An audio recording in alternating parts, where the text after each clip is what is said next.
యాదవ్ వారి వివాహ మహోత్సవం వేడుకల్లో పాల్గొన్న బేరి రామచంద్ర యాదవ్ రంగారెడ్డి జిల్లా శంషాబాద్ తొండుపల్లి ఎంఎస్ గార్డెన్లోని రెజ్లింగ్ కోచ్ శ్రీకాంత్ యాదవ్ మౌనికల వివాహ వేడుకల్లో పాల్గొన్నారు.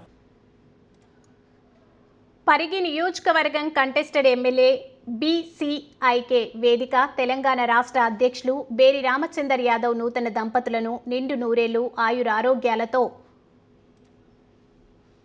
సుఖ సంతోషాలతో ఆనందంగా జీవించాలని రెజ్లింగ్ కోచ్గా జాతీయ స్థాయిలో మంచి పేరు తెచ్చుకోవాలని మనస్ఫూర్తిగా ఆశీర్వదించారు. నార్సింగ్ మాజీ సర్పంచ్ అశోక్ కుమార్ యాదవ్, నిజామాబాద్ యాదవ్ సంఘం చైర్మన్ నంద కిషోర్ యాదవ్, అందెల కుమార్ యాదవ్ జాతీయ స్థాయి రెజ్లింగ్ పోటీలో అవకాశం దక్కించుకున్న నరేందర్, నేతాజీ నగర్ కాలనీ యోజన నాయకులు నరేందర్ యాదవ్, సంఘం సభ్యులు, బీసీ సంఘం నాయకులు, ప్రజాప్రతినిధులు, బంధుమిత్రులు, శ్రేయోభిలాషులు పెద్ద ఎత్తున పాల్గొని నూతన వధూవరులను ఆశీర్వదించారు.